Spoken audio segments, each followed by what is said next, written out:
In 2024, I listened to 136 albums, and in exchange for a few minutes of your time, I will run down my top 25 favorite ones. First, for some really good singles really quick. Number 1, Mood by Dear Silas. Extremely smooth beat, southern hip hop, very reminiscent of Outkast, like Aquemini era. Extremely good. Listen immediately. Number 2, Breeze by a relatively unknown artist whose name I do not know how to say. I believe that it's Cryspy, Cryspy. Very small artist with only about 1,000 followers on Instagram. Up-tempo, catchy, lazy kind of vocals, like a drum and bass. Speed, really soft, peaceful instrumentation behind it. Very short, very catchy. It was my number 1 most listened to song in 2024. Check it out immediately. Number 3, Make You Mine by Informal. Another relatively unknown electronic music producer. House tempo, cool vocal chops, very uplifting, very well produced, extremely fun, a real earworm. You won't be able to quit listening to it. Check it out immediately. Now, on to the albums. Number 25, Impossible Light by Uboa. Apologies in advance, we're starting off the list real weird with this one. This is a dark ambient / doom metal album that is extremely chaotic. There is a lot of screaming, a lot of strange noises, a lot of foley and distortion. It's definitely not for group settings. It's also extremely cinematic and extremely interesting. It feels like a journey into hell and back out again. The end is beautiful and climactic. The whole journey is like nothing you've heard before.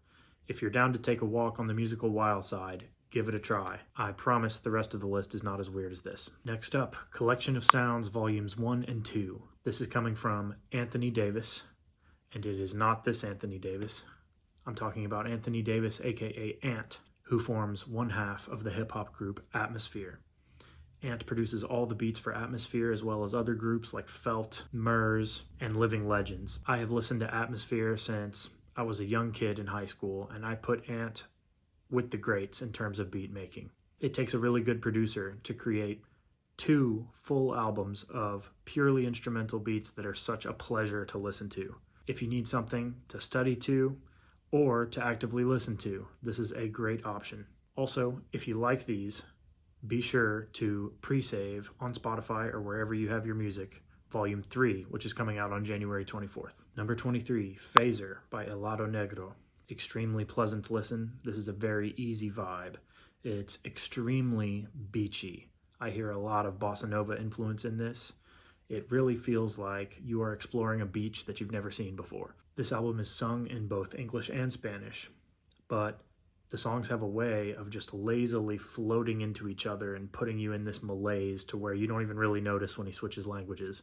This album has hints of Jose Gonzalez, a little bit of Khruangbin, definitely a lot of bossa nova influence, maybe a little bit of Modest Mouse as well. Definitely check this album out if you're into any of those. Number 22, sticking with the Spanish music, we have Orquídeas by Uchis. This album is definitely, I think, my poppiest album on the list. Very good for social settings, parties, very much a vibe. Similar to Uchis' previous work, it has a lot of R&B, a lot of Latin techno. It also has the usual reggaeton kind of turn-up vibe to it. Fun, catchy, bright, punchy, contemporary. This is Uchis' 4th album, and in my opinion, her best one. Number 21, we have 3 by Photay. Anyone familiar with the electronic music scene knows Photay. He's been around for a really long time. He has a style completely his own. One thing I personally love about Photay is that even though he's an electronic artist, there are so many live improvisational elements to his music. You can tell that he's a DJ first and a producer second, though he's great at both. The album's only 8 tracks, not that long of a listen, extremely catchy, tons of major tonality and just feel-good songs. I really like that he seems to have been a bit more motivated by like a Moby sound this time. There is a lot of really nice string arrangements in several of the songs that adds a little bit to his usual touches that I think is really great. If you're a fan of electronic music, you will definitely love this. Check it out immediately. Number 20, we got We Don't Trust You by Future and Metro Boomin. Future dropped not one, not two, but 3 albums this year, and Metro Boomin produced 2 of them. That is some crazy currency level output, and it's even crazier that all 3 were really good. There is a lot to say about this, not the least of which is the fact that this album is basically what sparked off the whole Drake and Kendrick beef, because Kendrick threw a diss out on his verse on Like That. Even though Like That was probably the most popular song off of this album, my favorite song was by far Everyday Hustle with Rick Ross. I think that song was incredible. I couldn't stop playing it. I think it was my 2nd or 3rd most played song of the entire year. I love that the sample's in 3, the beat's produced in 3, the rap is in 3, even though Future plays with the cadence at these weird rhythms that sound really cool. That song is the crown jewel of the album, in my opinion. Honestly, Metro and Future are one of those rapper-producer duos, much like Atmosphere with Ant and Slug, that just sound so good together. When I hear them, it's almost like a third artist that's separate from the first 2. Though all 3 of Future's albums this year were good, this was the best one, and this one deserves a spot on the list. Into a little bit more ambient of a space, at 19, we have Windswept by Photay. Photay's last couple of albums with Carlos Nino have been extremely ambient, but his albums prior to that were a lot more lively and upbeat, and I feel like this album is a really great compromise of those 2 styles. There's a lot of very organic sounds like wind chimes and acoustic percussion. There are also a lot of rich vocal harmonies on this album that I don't recall him really ever using in the past. I love any album that sounds like a meditation, and that's definitely what this is. Well-deserved 19 spot, listen immediately. At number 18, we got GNX by Kendrick Lamar. I know a lot of people would be very unhappy that it's this low on the list. A lot of people think it's the best album of the whole year. I tend to disagree, although I still really like it. It's so hard to talk about this album outside of the context of the Drake beef, even though it's really not even gotten into that much on this album. I'll be honest, there were points where I was asking myself if it was even on the list for any reason other than it's just Kendrick. The first time I listened to it, I really liked it. The second time I listened to it, I kind of started second guessing it. Really not a big fan of the whole burnt tongue thing where he sounds like he's got something in his mouth. That seems a little weird to me. Songs like Luther, I really just don't think are his vibe. I really don't like slow jams where he's like singing and stuff. It just really feels out of character for him. Also, I don't know if it was a diss at Lil Wayne or not. It kind of felt like it. Didn't feel like that was completely warranted. But then I listened a third time and things started to really click, and I did realize this is a really good album. To me, the album really feels like an homage to the West Coast, and also to the time that Kendrick was growing up in. There are a lot of Tupac references, not the least of which are the fact that the beat to Whacked Out Murals sounds a lot like the beat to When We Ride on Our Enemies. The beat to my personal favorite song, Reincarnated, sounds a lot like Until the End of Time. The lyric on Squabble Up that says, "Spit a loogie at the camera, speed off, yeah, it's us," being a pretty clear reference to this incident, plus the fact that Kendrick just berates Drake on Not Like Us for disrespecting Pac. Kind of feels like all of this might just be reinforcing his support for the Bay Area, the West Coast, Tupac, and just his region in general. I really love a lot of the instrumentation has very late 80s vibes. A lot of the synths that you might hear in a Snoop Dogg or an Ice Cube song. All of that comes together to make a really well thought out, coherent album that I do really enjoy. I also personally really love the visual reference to one of my personal favorite songs, The Next Movement by The Roots. And then of course, him screaming mustard is a classic for all of time. Number 17, we have Hyperdrama by Justice. This is an insanely good dance album by the production duo Justice, who's back with their first album in 8 years, and it is well worth the wait. Off the bat, one of my favorite things is the 2 collabs with Tame Impala, which sound so natural together. I can't believe I never put these 2 styles together in my head. Really hope to see more from those 2 in the future. I love that this album still keeps the rock influences that a lot of the earlier work had. I love that there's a collab with Miguel, who I feel like we really haven't heard much from since like 2017. This one's a bright green light for social settings and a well-deserved spot on the list. Number 16, we have QWERTY 2 by Saya Gray. This was a really surprising addition to the list. This was my introduction to this artist. I'd never heard her before. Definitely one of the most unique albums on here. It's extremely creative. I feel like she covers like 4 different genres of music in the first 2 songs. It is very rare to find an artist who can incorporate so many influences into such a small space of time. She has so many beat and melody change-ups throughout this, but they still somehow all feel congruous. Even though the project is only 7 songs long, it feels like a way more immersive journey than a lot of other albums on this list. There is an immense diversity of sound on this album, yet it somehow wraps together perfectly and sounds completely natural. This is one of those albums that you just kind of gotta listen to it to see what I mean. Give it a spin ASAP. At number 15, we have Fauxllenium by TV Girl and George Clanton. That's George Clanton, not George Clinton. When George Clanton came out with his album with Nick Hexum of 311 a few years back, I completely thought it was George Clinton for an embarrassingly long amount of time. This is a different guy. This album and this artist have a very distinctive vibe that really screams summertime. It is a very pleasant combination of dance/IDM influences with a surprising amount of reggae mixed in as well. It's like if you took Phasor from earlier in the list and made it really trippy and spacey. This album was my intro to TV Girl, the co-artist, but I'm looking forward to more releases from them in the future. Dallas Friends, go see George Clanton at the Bomb Factory in April. Number 14, we have Imaginal Disc by Magdalena Bay. This was my introduction to this synth-pop duo, and I was endlessly entertained by this album.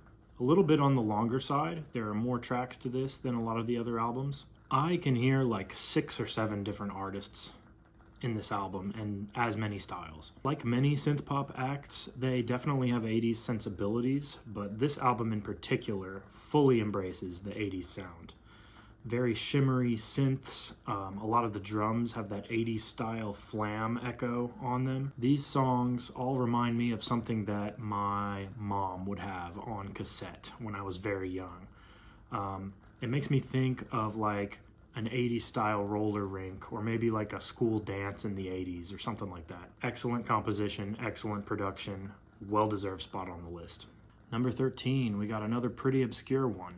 It's SD-2 by Loukeman. I guess that's how you say it. I found this album basically by chance. I was driving, listening to something else, and the album ended, and Spotify started a radio based on what I was listening to, and this was one of the things that came up. The song Easy popped on, and I immediately knew this guy was different. One thing I really appreciate in an artist is the ability to do both acoustic and electronic music together. Songs like Baby You're a Star and Gorgeous Stuff have instruments in them that are clearly played organically, while many of the other tracks are pure electronic with maybe some clips of his voice being played over the top. I definitely noticed that the second half of the album is where the music really picks up and where almost all of my favorite tracks are. I love a good surprise artist, a good surprise entry on the list. Check this one out immediately. Number 12, we've got I've Never Been Here Before by Erick the Architect. I was really surprised that I liked this one this much. I had kind of a vague notion of who Erick the Architect was beforehand, and to be honest, I thought this was going to be a hip-hop album that was just like very conscious. Conscious rap is just something that I have not been really into very much lately, but this was way better.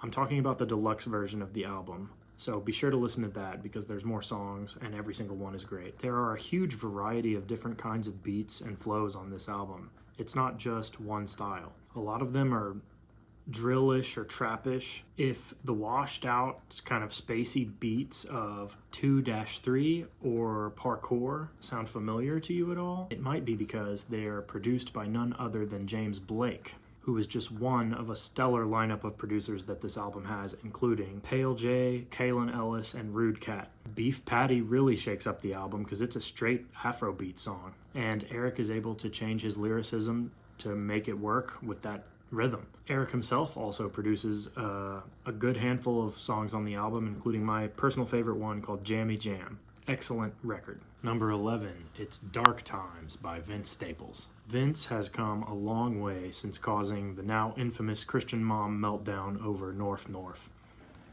School wasn't no fun because I couldn't bring my gun. He's done pop culture segments for news outlets, released a bunch of other albums that are all pretty good, and of course, he has his own show, the Vince Staples show, and he's been on Abbott Elementary. I think the past 8 years or so have really changed Vince's outlook on the industry and fame, and I think he makes that very clear in this album. Matter of fact, it's kind of what the whole album is about. The lyrics throughout the album are mostly just about disillusionment with his music, his friends, his fans, his popularity, even with money. He speaks about how even though he's risen to fame and he has a better life, nothing has really changed in the places that he grew up for the majority of people, or even in the world for the majority of people. In Children's Song, he recalls carrying a gun around even when he was riding his bike through the safest neighborhoods, which ironically is a sentiment that he mirrors now. Even though he's rich and comfortable, vigilance is as necessary as ever, because now there are those who view you as a target and will take everything from you if given the opportunity. The album kind of wraps with the idea that the more successful you get, the more you actually become commoditized, and you become viewed as even less of a person by those with the power to take things from you. My personal favorite song is Étouffée because it's a shout out to New Orleans. I also love how he switches it to a New Orleans bounce beat at the end. Love Louisiana references. Really great work here. Vince did not rush through this album. Check it out right now. We are now entering the top 10, aka no skip territory. I am legitimately jealous if you have not heard any of these 10 albums already. You are in for such a treat. At number 10, it's Endlessness by Nala Sinephro. This one is Nala's follow-up to her debut album, Space 1.8, which was hands down my favorite album of 2021. This album actually might be the only one on the list that I would consider to be jazz, which is kind of strange because I do listen to a lot of jazz. Just didn't crop up much this year. This is an album, in my opinion, you should take some time out of the day to sit down and listen to start to finish. Worth playing on good speakers and really just focusing on. It's extremely contemplative, but it's also extremely meandering. The intensity of the songs will change suddenly, and phrases on saxophone and piano are very seldom ever repeated. They just kind of swirl around and don't really bind themselves to any sense of rigidity like a grid or anything like that. The sax really leads the way through this album, through loud, echoey crescendos into dark, small, reverbless spaces that are super quiet and intimate feeling. The music's definitely on the abstract side, which I know is not everyone's cup of tea, but if you enjoy jazz or ambient or both, check this album out as soon as humanly possible. Number 9, we got Todos los Días, Todo el Día by Latin Mafia. Yeah, that's right, we got a third Spanish music album. Really expanding my linguistic horizons here. Now, I gotta be honest, all the credit on this goes to my cousin Crystal, who showed me this album just at Christmas time. I absolutely would not have found this otherwise, so thank you, Crystal. The genre produced by this group, I'm not sure what I would call it. It's very hard to define. Somewhere, I guess, between electronic and soft rock. Reminds me sometimes of James Blake, sometimes of Justin Vernon's projects like Bon Iver or Volcano Choir. Sometimes it even feels like something more like Sigur Rós. Many of the songs are sung in an extremely emotional falsetto. That plus trippy vocal effects and interesting weird textures also kind of remind me of Son Lux a little bit. A few songs are extremely hip-hop / trap. Que Vamos a Hacer is a straight-up trap beat, which adds a nice little bit of heat to the second half of the album. You will be pleasantly surprised by this album, even if you, like me, understand very few of the words. It's Doechii with Alligator Bites, Never Heal. Man, I should have known the second I heard Nissan Altima that this album was gonna be a banger. I don't remember any full-length album that has taken me so quickly from only vaguely knowing who the artist was to feeling like they're my friend in real life. This album is obviously very personal, but it's not in an intense way. It's in kind of a humorous, matter-of-fact way. Like Vince Staples' album, it is kind of a reflection on the industry and how she feels about coming up and making it, but it's a lot more lighthearted than his. I'm not sure that she would appreciate the comparison, but she has the exact same talent that Lil Dicky has, of fluidly switching in between these observational spoken word jokes almost right back into rapping Denial is a River is a perfect example. It's just a conversation between Doechii and her therapist, and it's honestly hilarious. Also, on the last third of the album, she really shows that she's got a great voice and a really good feel for R&B as well. If you missed it, go back and watch her appearance on Colbert that she did recently, where she performs a mashup of Denial is a River and Boiled Peanuts, complete with this intricate choreography she does with two of her backup dancers, all while connected by the hair to them. It's super impressive. It is seriously the coolest thing. Go watch that and go listen to the album start to finish. Number 7, we got 10 Days by Fred Again. Fred Again has been really gaining a ton of momentum lately in the electronic space, and this might be an unpopular opinion, but I think this is definitely his best work. The album supposedly is about a period of 10 days of Fred's life, and I tell you what, that must have been a hell of a 10 days because this album is beautiful. It's hopeful and uplifting. I would go as far as to say that this is my favorite electronic release in like 5 years. 10 Days has 16 collaborators listed, and it is a totally congruous project. Not to get too abstract on you, but this album just feels like hanging out with all of your best friends at the very beginning of a weekend. Overall, I'd call it house music, but it definitely deviates from that in tempo and feel in many areas. Fearless kind of sounds like an 80s synth ballad you'd listen to while speeding down the highway. Places to Be might be the catchiest song on the album, with Anderson .Paak once again proving that he can do anything. Another thing I love is a wild, out of left field collab that works. And Where Will I Be has Emmylou Harris, of all people, singing on this song. I Saw You forgoes percussion entirely to create this beautiful love song, with electronic synths trilling in the background in a pattern that resembles the strumming of a guitar, giving it the perfect beauty of an acoustic song. This album is a 10 out of 10, and a must listen. On to number 6, we got Season's End by Stranger Than. Again, I'm going pretty off-road with this one. I'd be very surprised if you've heard of this band already. This is the second project of Bay Area band Stranger Than, and I know that this is also a little bit cheating because this is an EP instead of an LP.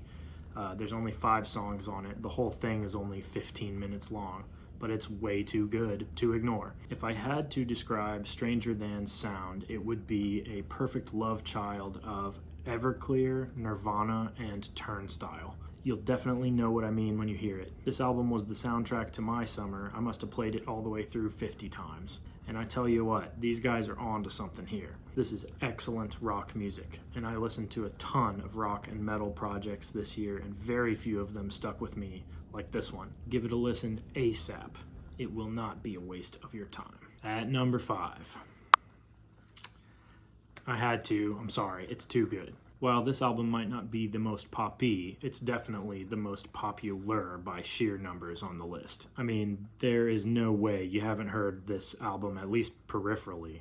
It was all over the place all summer long. It has the bright green album cover and a lot of social media obsession. I feel like there's not much to say about it that hasn't been said ad nauseum since it dropped. It's an insanely catchy dance album that is so replayable, it is insane. Almost all the album is like turn-up songs and bangers, but there are some surprisingly introspective lyrics towards the very end of the album as well, where Charlie ponders the possibility of becoming a mom and maybe even leaving behind her star-studded lifestyle for a time.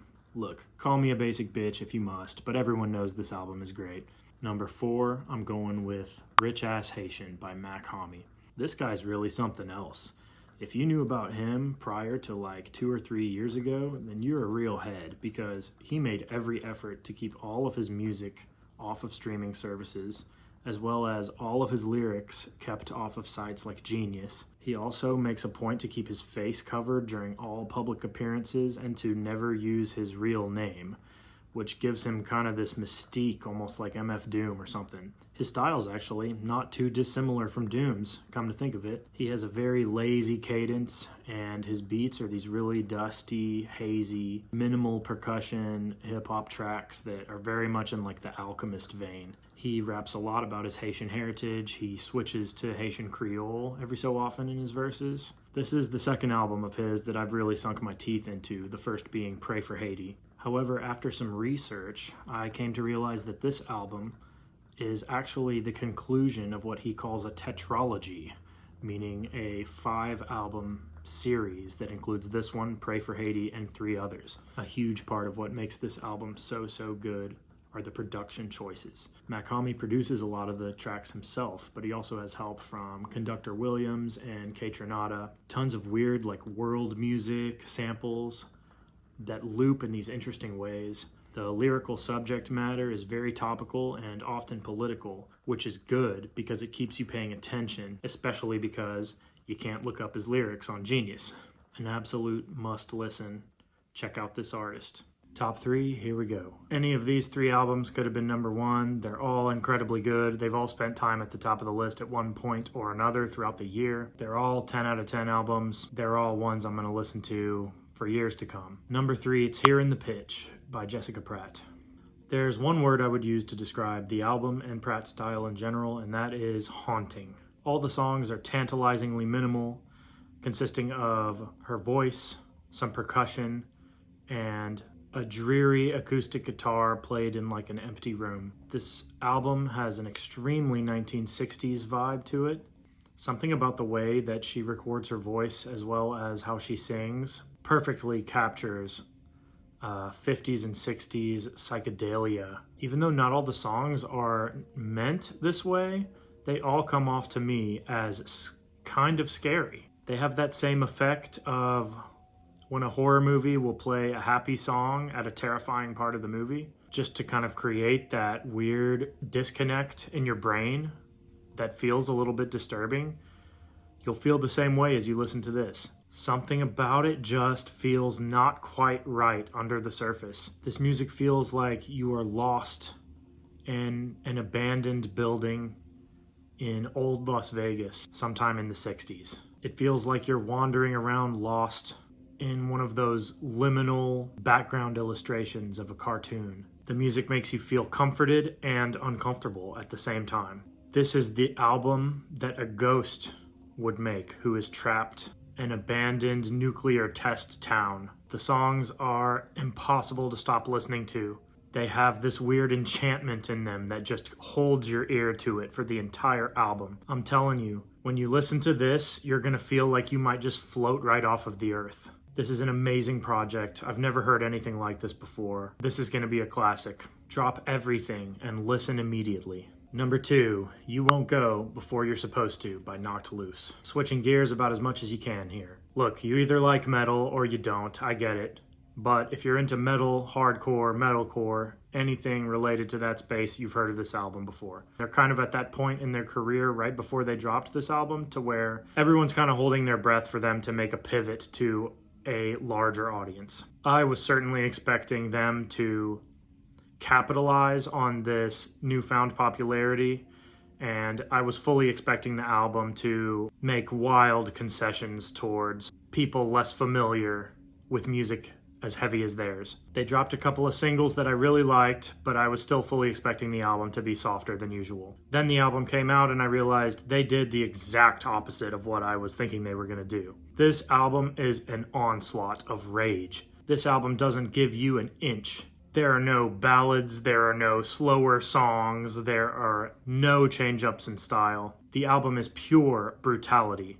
If anything, it's their hardest album they've ever dropped. And I tell you what, I gotta respect that. There are 0 concessions on this album. The closest thing you get to a break is about 15 seconds of this old Western song that plays at the very end of Take Me Home. Since the album's dropped, it's been getting compared to Iowa by Slipknot, which is insanely high praise. Part of the reason for this comparison, in my opinion, is that they are going on like big popular late night shows like Jimmy Kimmel, and they are maybe the only other band as heavy as they are to receive this much mainstream attention since Slipknot. Another incredibly beautiful thing about this album is how well it is produced and mixed down. It is extremely hard to mix a 5-piece band making music as heavy as this, as well as this album has been mixed. Music this aggressive oftentimes winds up sounding clipped or blown out or even worse, overcompressed. First band that comes to mind, no offense whatsoever to them, is Meshuggah. Their live recordings of Bleed are literally better than their studio recordings because the studio recording has no low end, the kicks are way overcompressed. This album has no such problems. Every piece of the music sits exactly where it's supposed to on the frequency spectrum. The snare sound alone is a marvel of production. It's incredible. It sounds like a rifle shot, a metal keg being hit with a hammer, and like 3 other explosive punchy sounds, all somehow edited and smoothed and EQ'd into one single sound. I have no notes on this album. It's a perfect metalcore album. It's a 45-minute non-stop assault, and I love it,